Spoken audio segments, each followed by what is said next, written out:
Hello and welcome to round 13 of Pro Tour Journey into Nix. I'm Tim Willoughby here with Zach Hill, here to give you coverage of our round 13 matchups. And we've got a great match to start with, Zach Hill. We have Paul Rietzl of America. He's playing black, blue, green control, and he's up against Hall of Famer Jon Finkel of the USA, also black, blue, green control. Kind of a mirror match? It's kind of a mirror match, but given that they're two players playing the same color combination, actually not as similar as you could think. Jon has sort of a far more anti-aggro, anti-aggressive deck with 3 Drown in Sorrows in the main deck, 4 copies of Silence of the Believers, although he does have Read the Bones, which Paul doesn't. Paul main decking 4 copies of Ashiok Nightmare Weaver and 4 copies of Thoughtseize. 0 Drown in Sorrow, far less removal to begin with. So even though the color combinations are the same and the core are the same, really Paul far more metagamed against mid-range and control for game 1. So a Thoughtseize there from Paul, meaning that we get to get a little bit of a look at his hand there. An Island, a Psychic Intrusion, a Sylvan Caryatid, a couple of other cards there that we'll be able to see in our hand viewer soon enough. But being able to start with perfect information, a really big pickup for Paul here in the early turns of the game, where often not that much happens in these sorts of matchups. And he actually sees Psychic Intrusion, which is one of Jon's major weapons against other control decks and other mid-range decks. If you're able to fire that off first, not only can you steal your opponent's Prognostic Sphinx, you can cast it the very next turn. So one of the more powerful weapons in the format, but Paul can strip that if he wants, or he can take some of Jon's earlier plays. We see Jon with a Sylvan Caryatid, one of the most important cards in the format, Hero's Downfall and Silence of the Believers. You know, I think you just take Sylvan Caryatid here and say, okay, like maybe you're never even getting above 3 mana. He's gone with the Psychic Intrusion there. A fairly defensible pick, it must be said. It was going to be something that was going to be a problem at some point in the game. And I think it's worthwhile at this point pointing out that not only is Paul Rietzl's deck fairly well set up against Jon Finkel's regardless, Paul Rietzl has an absolutely phenomenal 67% win percentage against Hall of Fame players. We track an awful lot of different stats on the players in these matchups, and his percentage against Hall of Fame players is actually better than his general block percentage, better than his constructed or limited percentages in general at the Pro Tour. This is like the high-pressure situations are absolutely where Paul Rietzl really, really shines. I think some of that, too, is just testing with so many Hall of Fame players and so many Hall of Fame caliber players. You're just used to playing against that, that level, you know, over and over again. I mean, Paul, not an unreasonable future Hall of Fame candidate himself, really phenomenal Magic player. And some of it, I think, is just you're on the same team with some of these Hall of Famers you're playing against. You know what their list is. You know, you understand how the matchup works. If you want to be the best, you got to beat the best. And Jon Finkel, many people would regard as one of the best players who's ever played the game. And he has there got a Prognostic Sphinx into play, straight off the top of his deck. Did not get stopped by Thoughtseize. It's in play, ready to go. And that is, you know, yeah, he's not able to fire off Psychic Intrusion at 5, but he is able to fire off Prognostic Sphinx, was able to ramp it out because of that Caryatid. But that is the one thing Thoughtseize can't do, is deal with what's on top of your opponent's deck.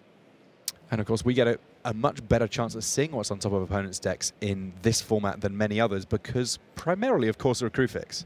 Right, yeah, we've played multiple games with almost completely perfect information, which, you know, for the players is just a lot to keep track of, but it really rewards your ability to process that much information. And that probably part of the reason that we see that our top 20, which Rich went through just before we came to this match, is just absolutely stacked with incredible players. A Kiora there coming into play and immediately letting Paul Rietzl play an additional land. He knows that either way around it's going to be in trouble to that Prognostic Sphinx, so he says, I'm going to draw a card, I'm going to get to play an additional land and get my value where I can, especially given that I have another copy of it if I need it. Yeah, you know, explore, gain 3 life is not the end of the world. You know, your opponent still gets to scry. Prognostic Sphinx, still one of the most powerful cards in the format. Extremely, extremely good. But, you know, I mean, Kiora's replacing itself and accelerating your mana. You could do a lot worse. So their Prognostic Sphinx does take down Kiora the Crashing Wave, and Finkel able to scry a little bit with his Temple of Silence there. Cards, 3? Temple of Deceit, oh, sorry. 3, yes. We see 2 Prognostic Sphinx in Rietzl's hand, able to play defense. Just has to cast those. Wants to have enough cards in his hand to make sure he can give those Sphinxes hexproof. 6 mana from Finkel, setting up potentially a big silence the believers. You know, even if Paul has a pair of Prognostic Sphinx, that still means he has to discard 2 cards and tap both of those Sphinxes. Yeah, once the Sphinxes come into play, whoever's got one in play first is kind of at a little bit of an advantage anyway, because one person attacking, you get to do the scrying and get the better quality draws soonest, and potentially find some sort of an answer. Right, yeah. Even if your opponent has plenty of cards in hand that he's willing to throw away, a Hero's Downfall or Silence of Believers on Prognostic Sphinx still forces your opponent to discard a card. It still prevents them from scrying. So if you're the one who starts to scry first, you can just chain into removal spell after removal spell and really get pretty far ahead, even though you're not actually drawing any additional cards. It's something I was actually talking to Ben Seck about at the GP last weekend in Warsaw. How valuable is a scry compared to drawing a card? And it's not that far behind, you know? Well, and I think it's actually better the longer the game goes. I think at the beginning, you know, it gets you to what you need to do. It's kind of hard to frame in terms of cards. I think as the game progresses, basically additional lands are essentially blank unless you need the life trigger off of a Courser of Krufix. And I think a scry starts to get close to just an actual card because, you know, your you basically just get an additional draw step to draw live. So we saw there a Hero's Downfall from Jon Finkel to tap down Paul Rietzl's Prognostic Sphinx because he had to discard his Hero's Downfall to give it hexproof. See him, John trying to decide whether Paul's going to be able to attack and get that scry trigger or whether there's a removal spell coming. John, Hero's Downfall and Silence of the Believers. Rietzl with Kiora, Prognostic Sphinx, Hero's Downfall. John definitely has initiative right now, but plenty of powerful spells in Paul's hand.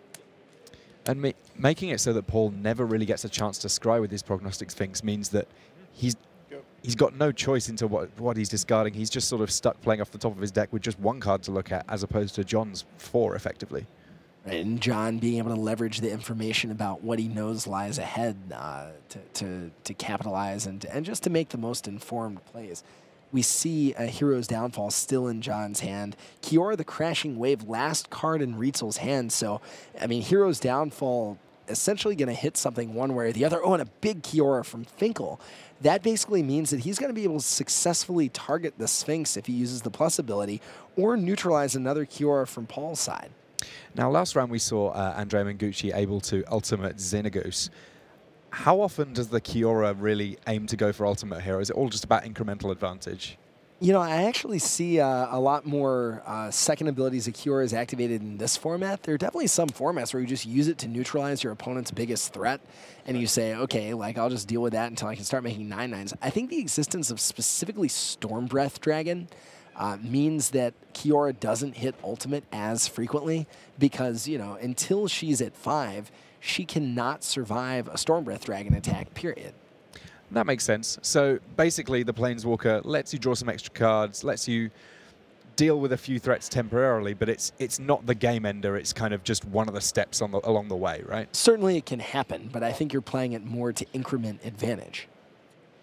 Now, Paul currently up on Prognostic Sphinxes in play. I think that's something that we're going to see a bit of a feature of all of the games that happen, certainly in this matchup and potentially elsewhere in the feature match area too. And they're a bubble, as we say, from Kiora, so that Prognostic Sphinx isn't going to deal or receive any damage. And the other one is targeted with a Hero's Downfall. John basically allowing himself to remain the aggressor here and crucially to protect Kiora. Now there's no way that Paul is able to threaten Kiora with Prognostic Sphinx this turn. Now he's going to have the 3/5 back to block. What Paul has to decide now is what's more valuable, his own Kiora or Prognostic Sphinx. This might be a matchup where we see Kiora ticking to ultimate, because if Kiora is able to neutralize Paul's Prognostic Sphinx, or they're having a Prognostic Sphinx stare down, whoever is able to ultimate Kiora first is just going to be able to drown his opponent in an endless stream of 9/9s. I think that's the angle that John's playing to right now. Very, very cool. The Planeswalkers in this format just doing so many different things, in spite of the fact that now we do have nice dedicated removal spells like Hero's Downfall. And Paul there we see basically saying, like, look, I need my own Kiora. Sphinx is just, you know, not going to be able to do this because Kiora is going to be able to keep ticking up, and Jon's just going to be able to play his own Sphinx on defense. And Paul basically saying, I think my own Kiora is more valuable than another copy of Prognostic Sphinx. Interesting, actually, that I guess that's one way of fighting Prognostic Sphinx, is just saying, I'm going to run you out of cards in hand. At some point, you can't afford to keep discarding cards. And if you already know that things like Hero's Downfall aren't going to have loads and loads of targets, you might as well use them as discard spells. Yeah, exactly. You know, there aren't that many. You know, it's not as though this bug control deck plays divination. There are not that many ways beyond Kiora to actually accumulate raw cards in hand. So sometimes it can actually be challenging. And as we see there, yeah, Jon just doesn't have any cards to give his Prognostic Sphinx hexproof, even if he wanted to. So an almost perfectly mirrored board at this point, both players working off the top of their deck. Looking at the deck list, Zach, who is going to be the better top decker in this matchup? I would have to go with Paul. I mean, you know, on the one hand, he's, well, I mean, it's hard to say. His thought seizes are blank right now. Jon has Read the Bones. Ashiok, not particularly good, given how much this is about Kiora. So ordinarily, I'd say that Paul is more well-positioned in this matchup, but I think Jon, with more copies of Silence the Believers, 2 Reaper of the Wilds is an additional threat, and 2 copies of the Read the Bones, I think he has the advantage right now. But ultimately, kind of too close to call, I guess, because it's just going to come down to what's coming off the top here. Right, yeah, and I mean, oh, there it is. An innocuous draft common, potentially breaking this game wide open. Jon here, able to scry 2. We've seen him scrying a lot already, but the important bit here is drawing 2 cards. The least important bit is losing 2 life. And a big Silence the Believers there right on Prognostic Sphinx. That's going to tap it down, prevent Paul from scrying 3. Really allowing Jon to capitalize and still having an extra card in his hand to give Prognostic Sphinx hexproof. What that's going to allow him to do is to attack Kiora next turn, meaning that Jon's going to be able to ultimate his Kiora first and get several 9/9s far before Paul is able to catch up. And by killing the Sphinx or by tapping it down, that means that Paul is not able to block the counterattack on Paul's Kiora. So, as you mentioned just moments ago, Ashiok and Nightwear Weaver coming down, but not necessarily as devastating as it is in some control matchups right now, because Jon's kind of got the board advantage, right? Right. I mean, Ashiok's still live. I mean, it can give Paul access to Courser of Krufix, which actually is quite a big problem for Jon. Or not a big problem, but certainly allows Paul to get back in the game. I still think you have to threaten to Kiora, to threaten your own Kiora ultimate first, and just plan to win the game with 9/9s. I would love to see some more Planeswalker Ultimates while I'm in the booth. You know, format's pretty good if Planeswalker's ultimating is a relatively regular feature of games in the matchup. Well, I mean, I've been stood in the feature match area for basically every other round of the tournament, and ultimately it's kind of worked out that I've not seen any yet. There was a moment where Yuya Watanabe had his Ajani ready to get 100 life, which was pretty exciting, but it didn't quite work out.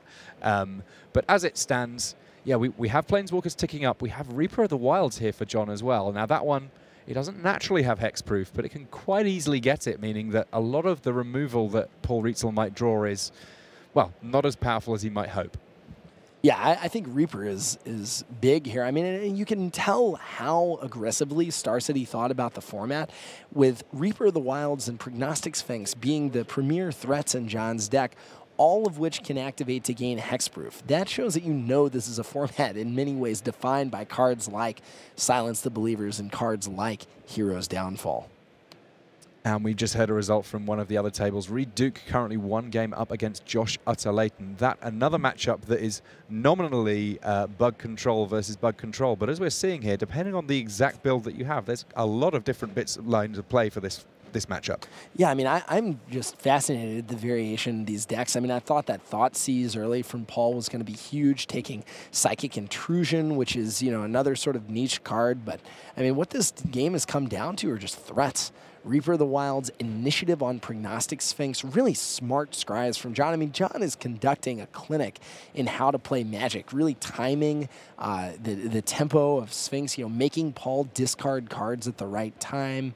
I mean, doing a lot of work. On the other hand, you know, we see Ashiok giving him access to a Courser, potentially allowing himself to dig his way out of this, but not quite going to be enough with Kiora at 5 loyalty and 9/9s hitting the board for Jon for the foreseeable future.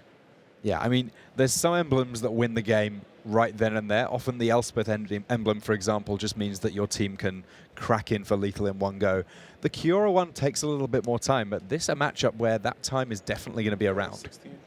We do see Courser of Krufix doing its thing. You know, sometimes people are asking, you know, why is Courser so format defining? But I mean, it's because of situations like this where you need to dig to an answer. You're playing forests, you're playing temples.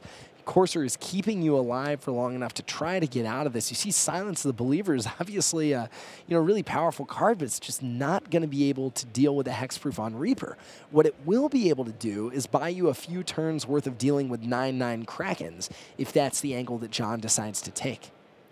I mean, at least for now, it's something that he can kind of delay that decision, because for now, bubbling creatures is a perfectly reasonable play regardless.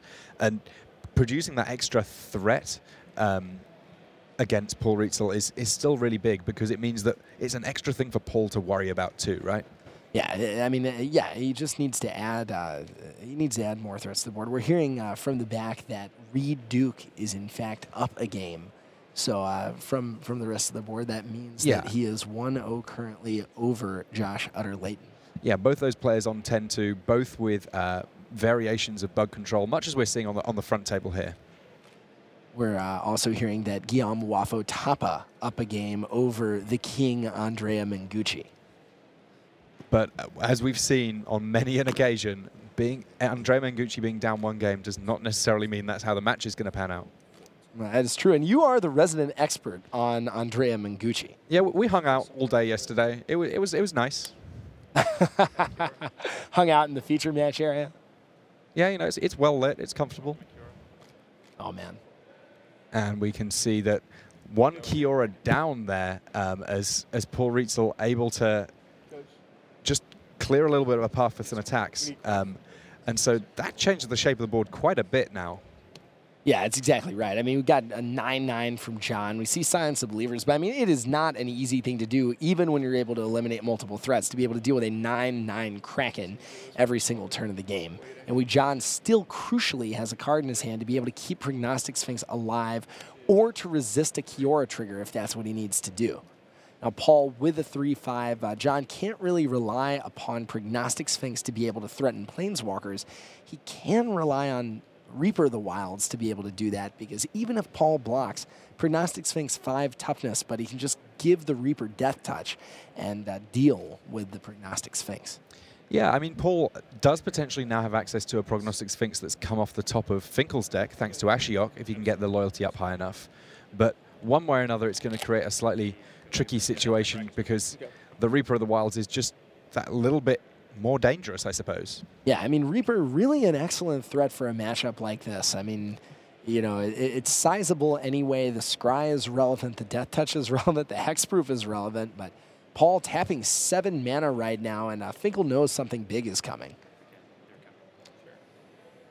I mean, the thing is, like, Paul, like, you can't deal with the Prognostic Sphinx, and you know that.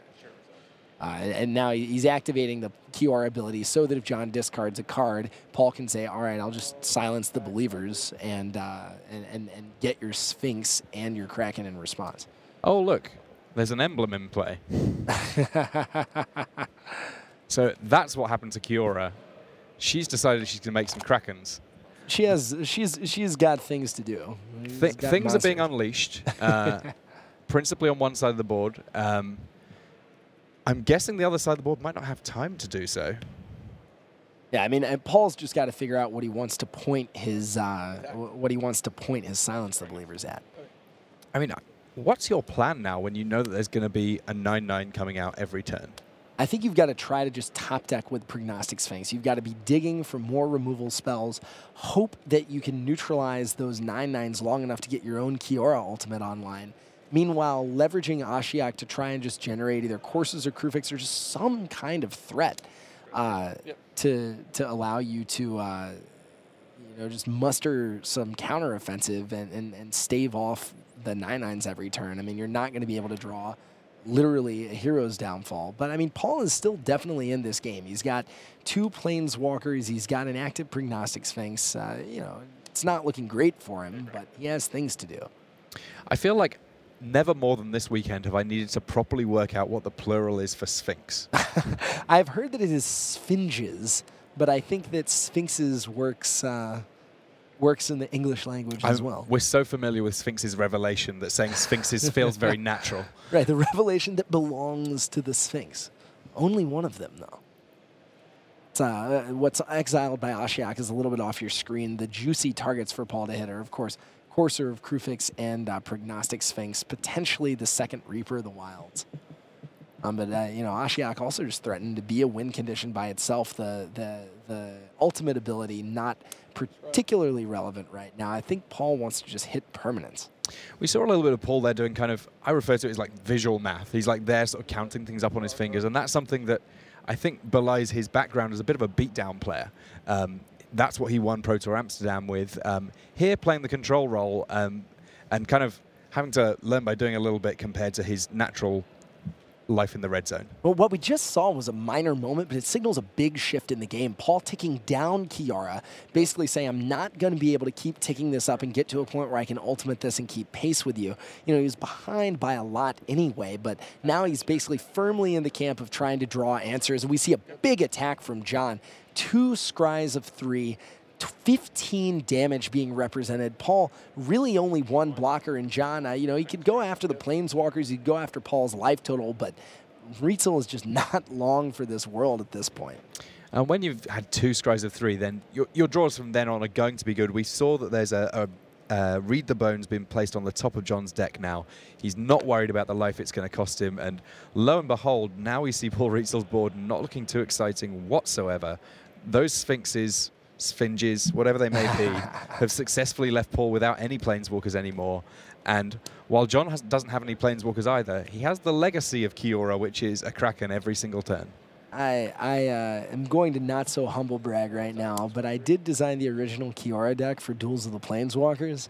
And when making that deck, it accelerated into creature-octopuses. I never knew that the end result of that character would be 9/9 Krakens, 3 of them on in the red zone of a Pro Tour feature match.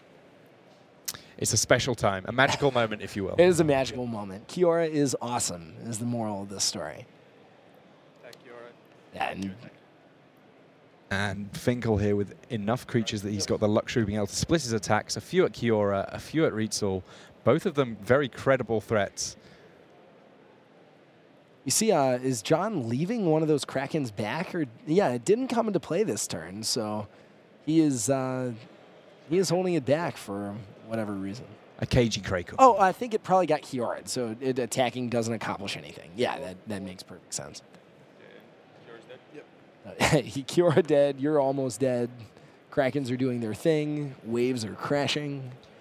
I think it says something here that there's not really any great momentum from Finkel in terms of going for life totals until everything else is dealt with. That's kind of the way control works, right? It's the way control works, and it's definitely the way control works when you're making a 9/9 every turn. You know you're going to be able to swing for a big attack, so you just might as well neutralize your opponent's threats and just make sure they don't have any outs, because you're going to be able to attack for the full-on lethal, essentially within a couple of turns anyway. So no need to increment down your opponent's life total and leave them with resources. So at the end of Game 1 there, Jon Finkel wins the first game. We'll be back to show you Games 2 and potentially 3 right after these messages.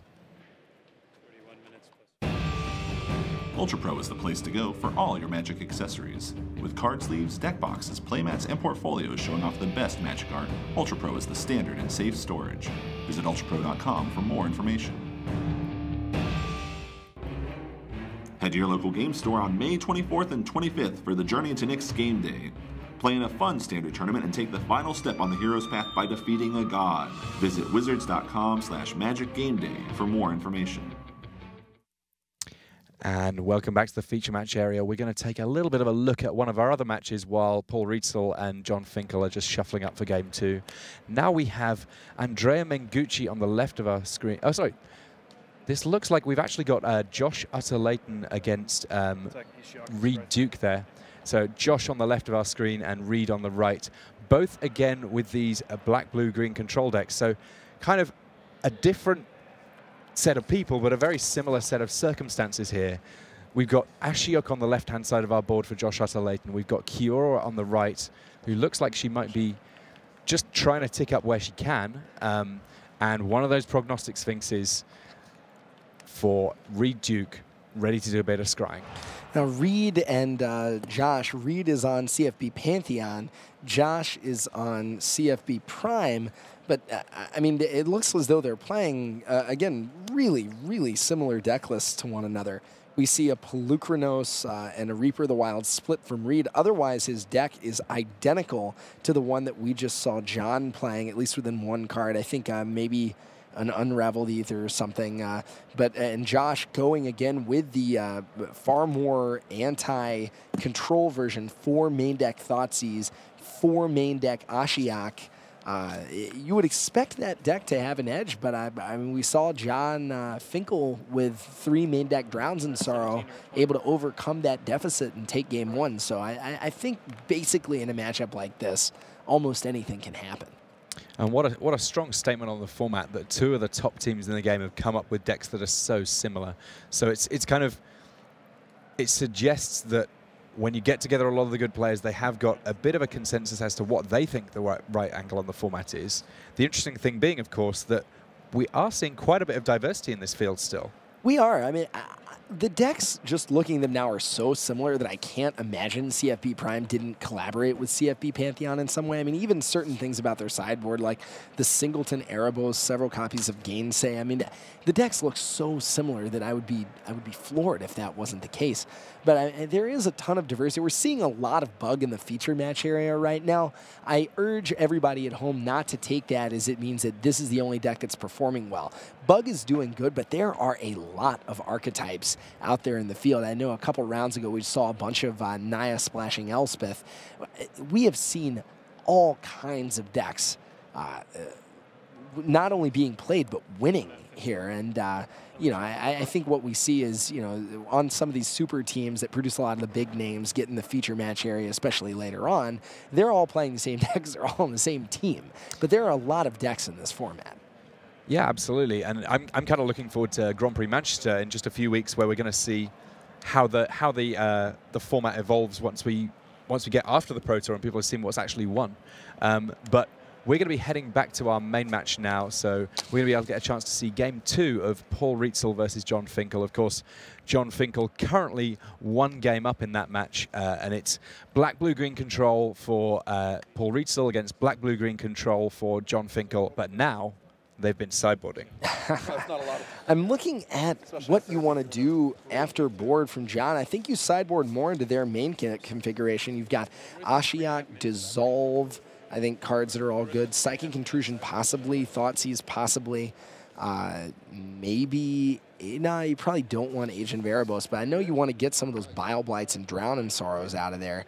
Unravel the Ether, also not that exciting. I think 0 enchantment or artifact targets after board. Oh, no, that's wrong. You can hit Courser or Crufix, but I think that's the only one. And, of course, it's potentially quite useful to force your opponent to shuffle their deck, because there's a lot of occasions where you've either seen them do a big scry, or potentially you've seen them have something great on top of their deck because they've got Courser in play. Almost by definition, if you've got a target, then you know when you want to use it because you can see the top of their deck. That's a good point. Sometimes making them shuffle their deck can be almost a card's worth of value if they've scried something really powerful to the top, or if they have a land on top with Courser. But the fairly customary start for this matchup with both players entering it with a Scryland, just setting up a little bit about the quality of their decks for subsequent turns. And that part of the reason that I think we're seeing such great players at the top of the standing this late in the day, there's loads of scry, there's loads of ability to tune your draws to the matchup and what you need.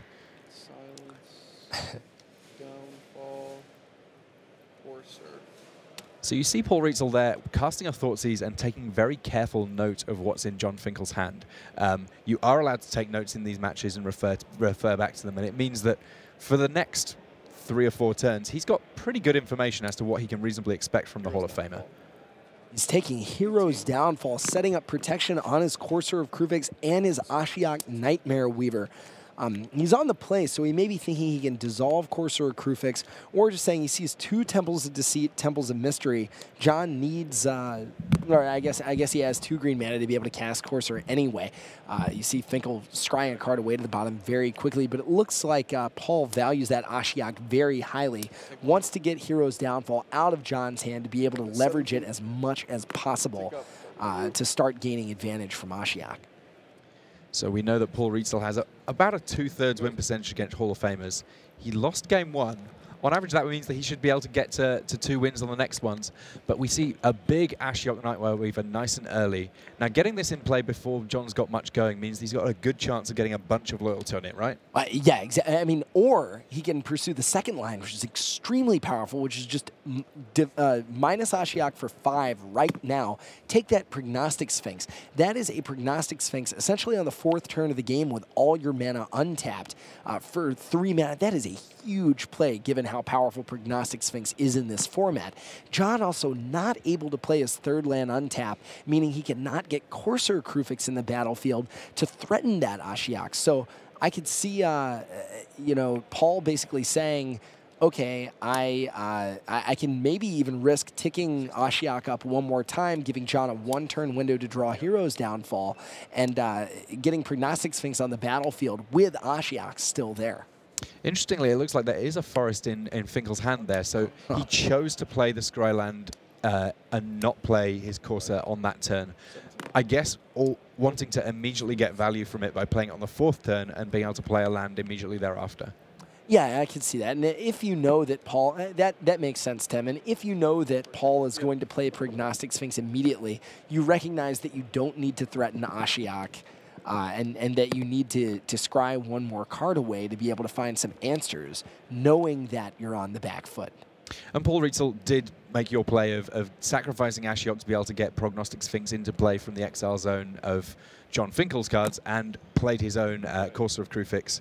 So we've got dueling Coursers, potentially quite a bit of life gain going on here, but only 1 Prognostic Sphinx in play, and it is in play for Paul Rietzl. Yeah, and I mean, having a Sphinx out that early, I mean, you know, it also stole a Sphinx from Jon. That doesn't really affect the math very much because, of course, it's random what's on top of his deck. But, I mean, this matchup seems to be about if you have a Sphinx and your opponent doesn't, you are way ahead. I mean, you get Scries for 3. You can threaten your opponent's Planeswalkers. You can start ticking down their life total. It can't be blocked by Courser. I mean, that was one of the best possible scenarios for Ashiok that you can imagine. Will second verse be the same as the first? He could already see the Psychic Intrusion on the top of Jon's deck, so that was a fairly good reason to start saying, I want to get cards off the top of your deck. Whoa, 3 cards. Oh, you're flipping. I'm sorry. Paul there, wanting to make sure that Jon didn't accidentally flip too many cards and create an awkward sort of gameplay situation. He doesn't want to win that way. He wants to do it the old-fashioned way. If you can really call stealing your opponent's Prognostic Sphinx that. With a card type that wasn't invented until Lorwyn. But Jon here, a little bit on the back foot, having to sort of think fairly carefully about what he wants to do. And Rietzl holding a whole bunch of answers, really. Yeah, and Jon not going to be able to wait till he has 6 mana for Reaper of the Wilds necessarily. If he does that, Paul can untap with Dissolve. So, I mean, Paul just really firmly in the driver's seat here. Finkel has stuff to do. Courser means that you're always likely to draw gas. Read the Bone means that Bones means that you're going to be able to draw into something. The question is just how many hits can Jon take from that Prognostic Sphinx, and how many scries of 3 can he deal with before he's just too far behind for any of that to matter. I mean, conventional math would say he can take 6 hits, but with that Courser of Kruphix in play, I'm going to say 6 to like 9. Certainly, it's going to be a little while before he is actually dead. But with Ashiok ticking up and with Sphinx ticking down, Jon is under a lot of pressure, even if his life total doesn't reveal it.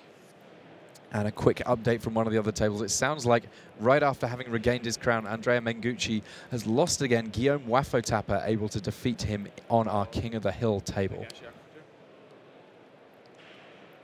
Ashiok not able to get up quite the same amount of loyalty this time round, as it's being harried amidships by that Courser of Trufix. Yeah, I think we saw, what was that, as the Silence of the Believers allowing Jon's Courser to get through and contain that Ashiok at least a little, but allowing Paul then to even further win the race, because Paul's able to attack Jon's life total, Courser having to tick down Ashiok but not able to get it off the board. You also can't be too upset to have a Courser draw one of those Silence the Believers. I mean, it's you know, one of the most powerful cards in the format, but it's not the card that's actually killing your opponent. So this is another window for Jon to be able to deploy a threat or just hold Dissolved mana back and say, look, I'm firmly in command right now. I'm scrying, I'm drawing cards, I'm ticking up Planeswalkers. He's really able to do almost anything he wants to do right now. Yeah, I mean, the tricky bit is, in some respects, when you're scrying, you want to be just drawing powerful spell after powerful spell. I think Paul kind of needs like one more land really here. Yeah, I think you're exactly right. Paul needs a 6 land so he can represent Heroes, Downfall, and Dissolve. He really does want to deal with that Courser so that Jon doesn't get too much card advantage. But yeah, capped at 5, he doesn't really want to cast Heroes Downfall right now because he wants to have Dissolve mana up. And that's going to give Jon potentially a card, a land off the top of his deck. How do you feel about using Ashiok to get that Sylvan Caryatid from the Exile Zone? It gives you a blocker for the Courser. It gives you that extra mana without you having to get rid of a powerful card off the top. I really like it, actually, Tim. I think the 6 mana is big. I think having a hexproof blocker to be able to deal with Cursor is huge. Yeah, sure. Short answer, I really like that play, Tim. Yes, it's comparatively rare that I get the expert play. I'll take that one. But it looks like it may be that Hero's Downfall on the top of Jon Finkel's deck means that protecting Ashiok is going to be something that is a little bit tricky. I don't know if you really want to be burning a Dissolve on keeping your Ashiok alive compared to some of the other things you could be dissolving. I think you might burn a Dissolve on the Read the Bones that he would cast to draw it. But I mean, yeah, if your opponent's casting Reaper of the Wilds, how... Is he going to let that resolve? Okay, no, I was like, you have to dissolve that, right? Yeah, because comparatively few threats really in each of these decks. So you can afford to just sort of say, I'm going to let the things that aren't going to kill me go through and then just stop the stuff that actually wins you the game. Right. I mean, like the scry is sort of relevant there. You get a little bit more information as to whether you want to keep it there with Prognostic Sphinx. You're able to keep up tempo. I mean, right now you're winning the race. You're dealing 3 a turn. You can cast Kiora relatively free, hiding behind that Sylvan Caryatid.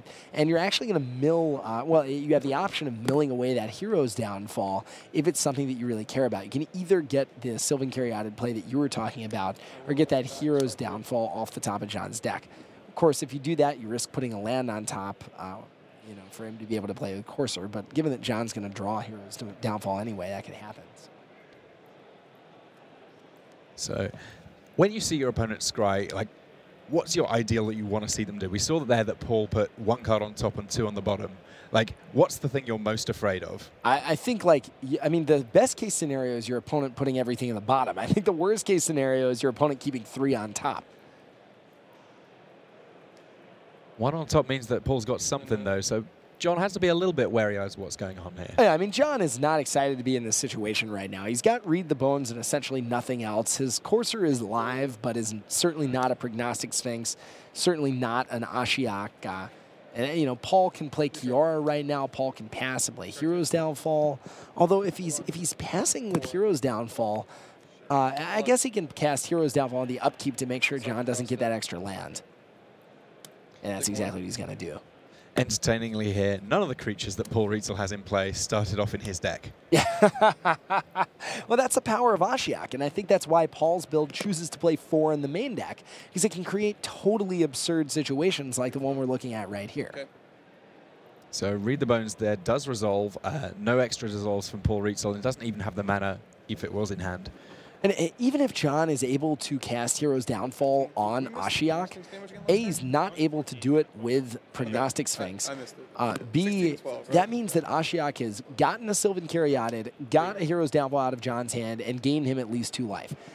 So, you know, Ashiok just doing tons of work in this matchup.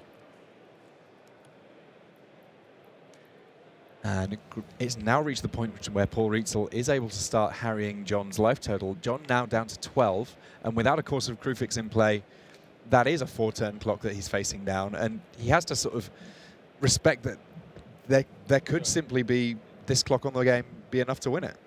Yeah, I mean, that Sphinx is going to deal, you know, potentially all of Jon's life total. It's been ticking down for a while and just giving Paul perfect draw step after perfect draw step. Jon has Hero's Downfall and Silence of the Believers, which are both live. He can use it to tap down the Sphinx if he wants. He can use it to kill Ashiok. He can use it to kill Kiora, but Paul just has too many threats on the board right now for Jon to be able to contain. And Silence the Believers, you know, we saw it at its best against red-green monsters, red-green Elspeth. Not particularly good when all of your opponent's threats essentially have hexproof. And Rietzl has a Dissolve in hand. I mean, what is it that you're scrying to here? Because you're already in a great position. What is it that locks the game up for you here and just says, Jon, you're drawing slim to none at this point? I mean, I think just more counterspells, to be honest. I mean, you see him not casting Kiora. I mean, I think Dissolve is basically the perfect possible card. Yeah, and you see it used there with Hero's Downfall. There's really just not a lot Jon can do, and that's what we see here. This is the one good time to have put different sleeves, you know? So that match now at 1-1. We will be back to see the conclusion of that match very shortly, but we've got one more match going on in our feature match area, so we're going to have a little look at and see how that's going. So we're going to be jumping across to see Tom Martell against Owen Turtenwald. They're both on 9-3, and Martell currently up 1 game. And just to give you another perspective on pretty much the same matchup, here we have Tom Martell of Channel Fireball against Owen Turtenwald of Channel Fireball. Now, they're both on the Pantheon side of things, right? Yes, that is true. There's a lot of Channel Fireball teams to keep up with. Yes, both of these guys are representative of CFB Pantheon. And of course, they're going to have to be very careful with the Channel Fireball Pantheon sleeves, because both doing things with Ashiok, both taking each other's creatures, they need to be very careful to make sure that at the end of the match they all have the right cards, right? Hey, that's a big downside with Ashiok. That is the last thing you want, is to be presented with an illegal deck. And of course, it's kind of awkward for both of you, because if that card comes from your opponent's deck, that means that one of you or both of you did something wrong, and you just want to avoid that. You do not want matches this late in the tournament decided by things like game losses. But it looks like both of them are doing things fairly right in this match. They've both got a Prognostic Sphinx in play. Reaper of the Wilds is in play for Owen Turtenwald and imminent for Tom Martell. There's lots of good things happening. I think the big difference really is that Ashiok is active for Pro Tour Gate Cash winner Tom Martell. Yeah, I think so. I think Ashiok is doing a lot of work right now. On the other end, Reaper of the Wilds, one of the best possible threats you can have in this situation. You know, yeah, we see Sphinx essentially tap down here. But I mean, Reaper of the Wilds going to be able to threaten that Ashiok. Tom going to have to throw stuff in the way or be willing to tick it down. But yeah, Ashiok just... it's hard for me to imagine a more powerful threat in this matchup. Maybe something like Aetherling, which is not in the format. But Ashiok comes down early, allows you to leverage your opponent's Caryatids and Courses of Crufix for early advantage, can totally give you just a free Prognostic Sphinx like we saw in that last match, and can serve as a win condition by itself by just milling your opponent's library away. So Tom Martell here put to a decision. He's got to work out what he wants to do about that Reaper of the Wilds. And it looks like it was going straight for Tom's life total. I think Tom now on single digits in terms of his life. So he's in a slightly rough spot. Realistically, though, of all of the black-blue-green matches we've been watching this feature match, we should probably just move across to see Paul Rietzl and Jon Finkel, because I believe they are now ready to start out on our front table here in the feature match area.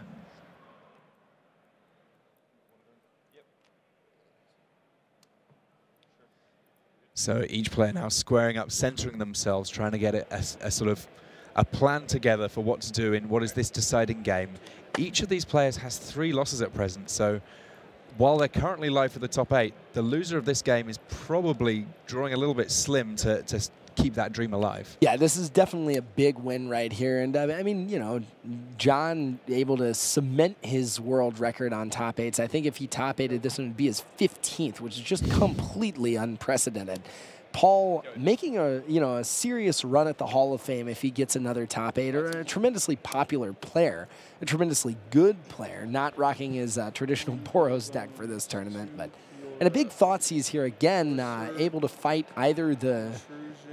I mean, just every single one of the cards in Jon's hand is good right now. Yeah, so we see a Read the Bones, which has been pretty pivotal throughout the matchup. There's a Psychic Intrusion, a Courser of Crufix, and 2 copies of Kiora the Crashing Wave, that Planeswalker being the one that Jon Finkel used to absolutely crush Game 1, as it turned out. I think you take Courser here. It's hard to say without knowing what's in Paul's hand. What are you going to take? Read the Bones is the other option, because you can cast it right away, and it just generates 2 threats. But I think the card you don't take is Kiora, but I mean, that is just a really good hand from Jon's side. You're not excited to see that if you're Paul. Yeah, kind of interesting. I mean, one thing it'd be interesting to get your opinion on, though, Zach. So for this deciding game, Jon Finkel on the play. Now, in an aggro matchup, being on the play, absolutely huge. How big is it for these control decks? You know, in some ways, I don't know. I think it's big because I think being able to get the first Ashiok and the first Kiora is huge, and as we saw, being able to be the first Sphinx is very big. I think that if you're casting, Sylvan Caryatid and your opponent has 2 mana, a lot of things go right for you. So I think it is important. That said, a lot of the time in matchups like this, it's about just who has the last card, and actually drawing first can be good. I don't think that that's true because specifically of how Ashiok and Kiora match up, but I mean, who knows? This is a very, very, very complex matchup, but I mean, yeah, you've got to like being in Jon's position right now, being the first person to be able to cast a threat like that, and able to protect Kiora with Courser and be up a card. Coursers on both sides. One thing that's interesting is that Jon Finkel, while he does have Kiora in play, and we can see a Prognostic Sphinx on the top of his deck, he doesn't have access to the 2nd blue mana that he needs to cast that Prognostic Sphinx. So it may be that he has to kind of take a turn off to cast the Sylvan Caryatid in his hand just to be able to make everything really start moving. I think that's one of the reasons he actually used the 2nd ability of Kiora, was just to, between the Kiora draw step and the Courser Crufix virtual draw step, I think he's able to look at quite a few cards and try to find a land this turn and next one. And we see that there's Ashiok on the top of Paul Rietzl's deck. So both of these decks kind of doing what they're trying to do. So we're going to get a real game of Magic here where it's just down to whose strategy is the strongest. And speaking of strategy, a big strategic moment right here. Jon can choose to let his Kiora go for an extra card and an extra attempt at the 5th land to try and hit Prognostic Sphinx on time, or he can tick it up to be conservative. The downside with that is Paul's Kiora already has 2 more counters, 1 more counter if Jon were to use it, meaning that he doesn't really have initiative on Kiora for the ultimate, so a big decision point for Jon right here. And Jon Finkel with a decision to make and lots of information. It'd be hard to choose anyone else that you'd want to be making those decisions. And we see he decides not to forego his Kiora to try and draw land, just casting Sylvan Caryatid. That means that Prognostic Sphinx not coming down this turn. Paul has access to 5 mana. Paul really in the driver's seat, a bigger Kiora, more available mana. And even though Jon played first, the way this game has panned out, it's sort of like Paul has played first in terms of his access to mana and to threats. And a very real chance that Ashiok are going to come down here as well, kind of taxing the amount of things that Jon potentially has to worry about targeting with Hero's Downfall, because it's also a fairly scary thing to have on the board, as we saw in the last game. Yeah, Ashiok basically tailor-made to get an edge in this matchup. The only other option and Paul has a lot of options. You could definitely get Prognostic Sphinx on the table, start scrying, start threatening Jon's life total, but I like Ashiok here, and trying to see if you can get 6 mana to just Ashiok and Read the Bones. We saw Read the Bones powerful enough in this matchup for Paul to Thoughtseize it. So being able to cast a couple of threats and be able to draw one of the few draw cards and get one of the few ways there is to gain raw card advantage could be really brutal here. We see Kiora not trying for the ultimate, but actually drawing more cards, just giving Paul more card and mana advantage. So read the bones here from Paul. That, of course, meaning that the Gainsay on top of his deck, I would say almost certainly going to Paul Rietzl's hand here. Yeah, I mean, if you're not wanting to draw Gainsay in a situation like this, it's hard to say what Gainsay's in your deck for, but it is brutal right here. Able to counter Jon's Prognostic Sphinx or Kiora or Psychic Intrusion, depending on whatever Jon wants to cast. So given that the Courser of Krufix is there, we got a chance to see exactly what he was drawing, as did Jon. He drew Gainsay and Hero's Downfall and revealed another Hero's Downfall on the top of his deck. So Paul Rietzl, he has the tools now. It's just a matter of, is he going to be able to deploy them all before Jon Finkel finds some way of answering them? So, Paul electing to have a shields down moment on that Gainsay in exchange for having Ashiok with 5 loyalty on the battlefield. He does mill a Silence the Believers, a Hero's Downfall, and a Thoughtseize, so a big mill for Paul, knowing that your opponent has far fewer of those, has access to far fewer of those left in their deck, is a big information point. The downside for Paul is he didn't actually hit a creature, so not able to use or threaten Ashiok's second ability right now. So Silence the Believers here could allow for a swing to finish off the Kiora that Paul Rietzl has in play, but that would still leave him with another Planeswalker in play anyway, able to sort of leverage the cards that Jon Finkel knows that he has in hand.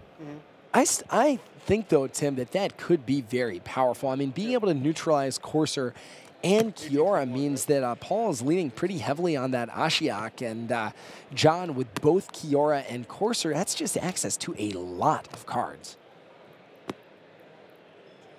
Well, if Paul had left Gainsay up, he would be quite vulnerable to this play as well. So possibly the reason that he didn't bother. Yeah, exactly.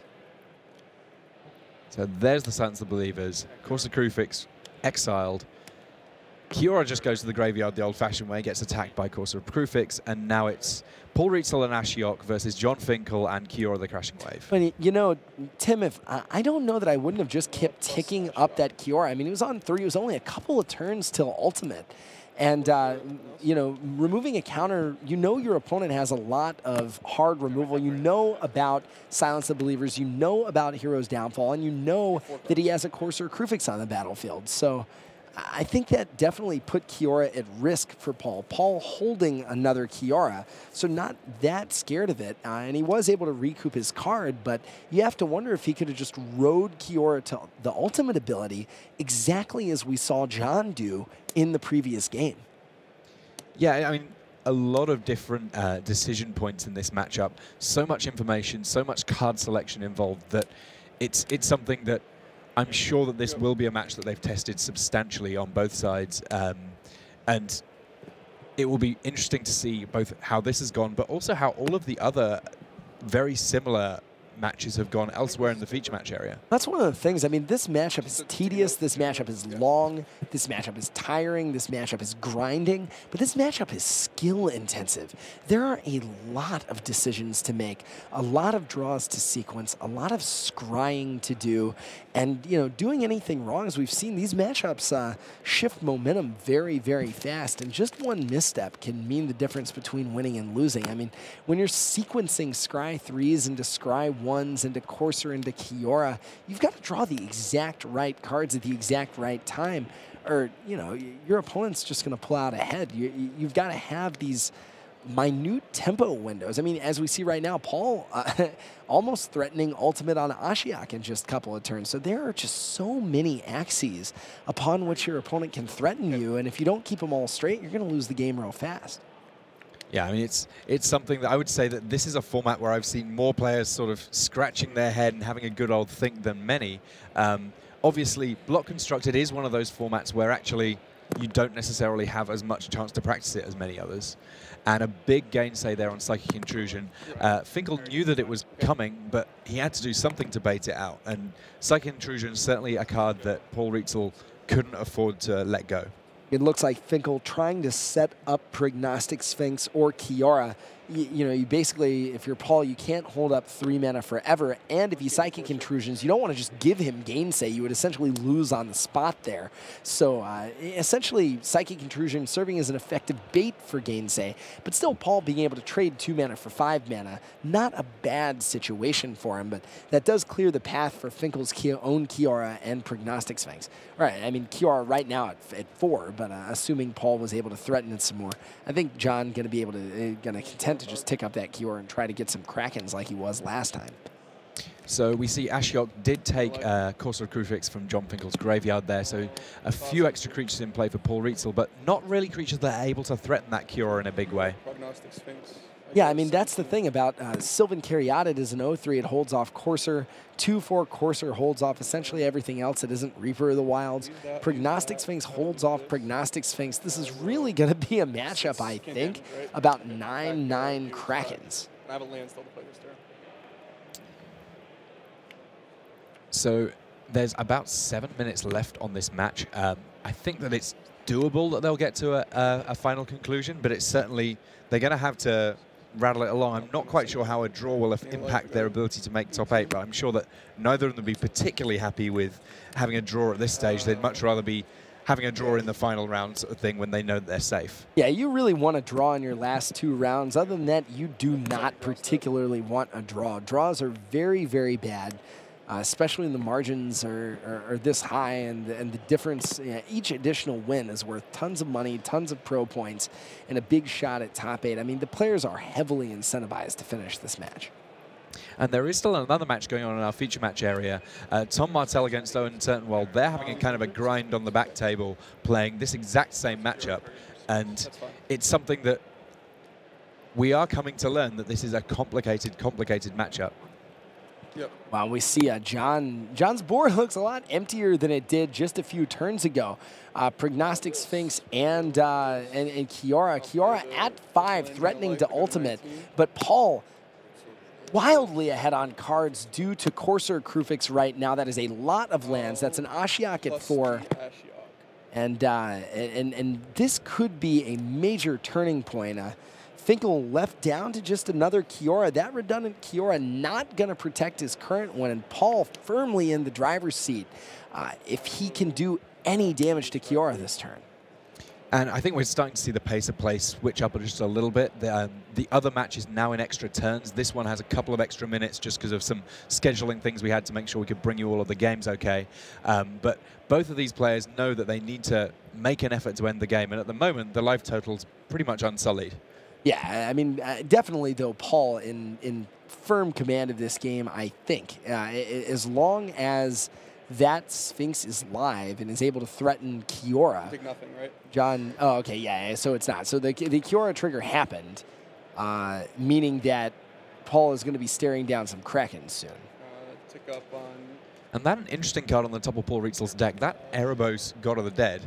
Now, the cool thing that does in this format, in addition to the whole drawing cards thing, Hero's Downfall there on Kiora, is no life gain. And life gain, a very real part of this format thanks to Corsair Crucifix. With Erebos in play, only one person can gain life off the Corsairs, and it's the controller of Erebos.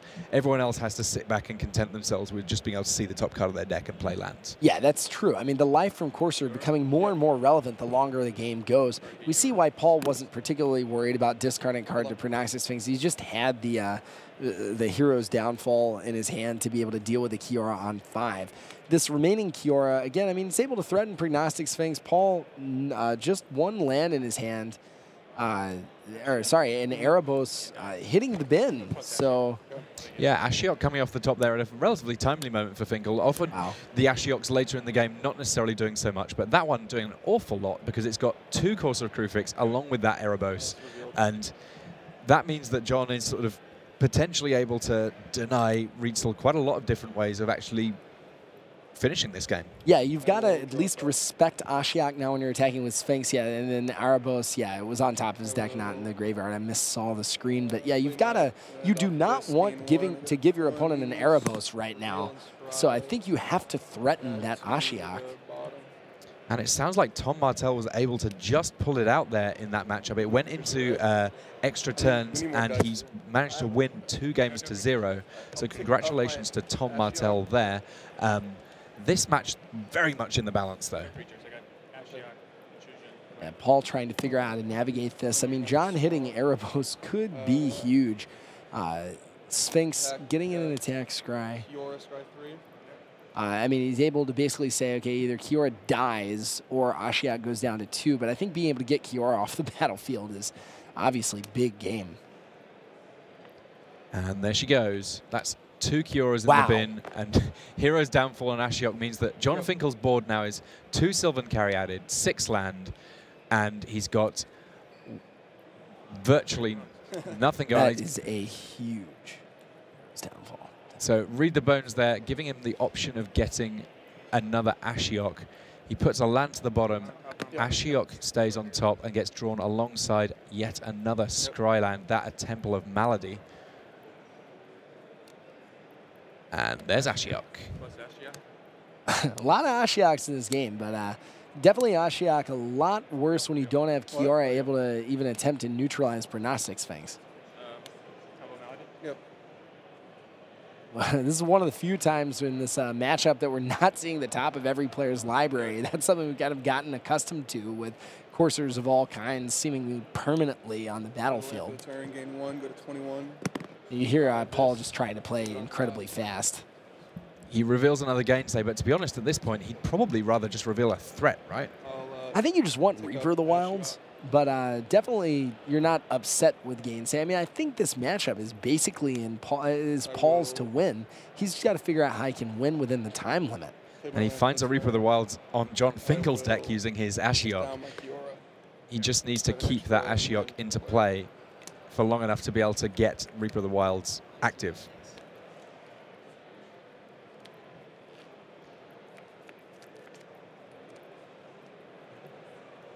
And a Psychic Intrusion there on the top of Paul Rietzl's deck as well. Lots and lots of powerful cards in the matchup available for Paul Rietzl here. It's just a matter of time now being an additional enemy that he has to face. You go to 17, play my extra land for the turn. I go to 23. Reveal this. Wow, and yeah, Psychic Intrusion on top. Remember, that can hit graveyards too. So you can get to read the bones. It can get another threat. Wow. Minus the Kiora, draw this. So he's immediately drawing that Psychic Intrusion with his Kiora.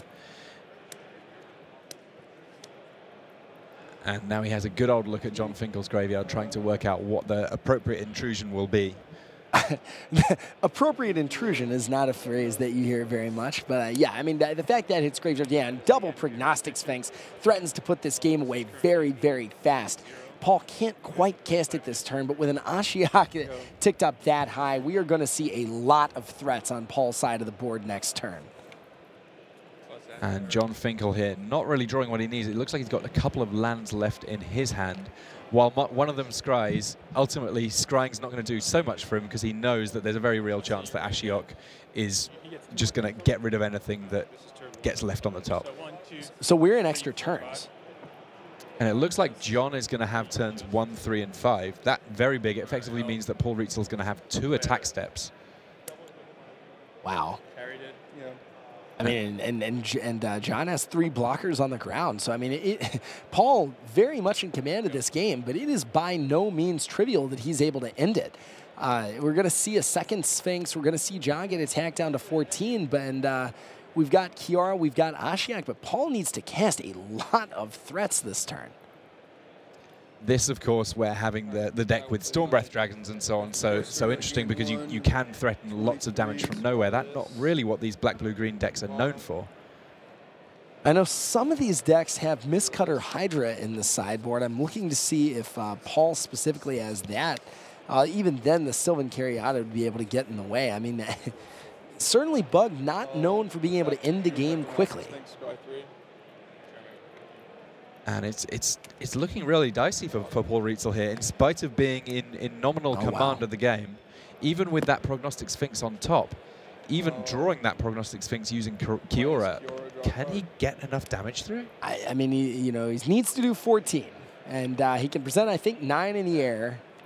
Unless he doesn't have anything. Oh, It's wow. only one creature, right? So he's using Ashiok, I think, to get a Reaper. This is going to be close. It's going to be very, very close. Play a Prognostic Sphinx.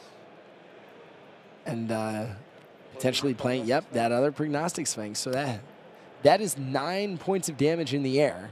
9 scries.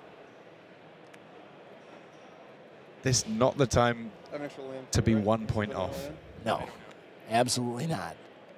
This is the time to It doesn't matter.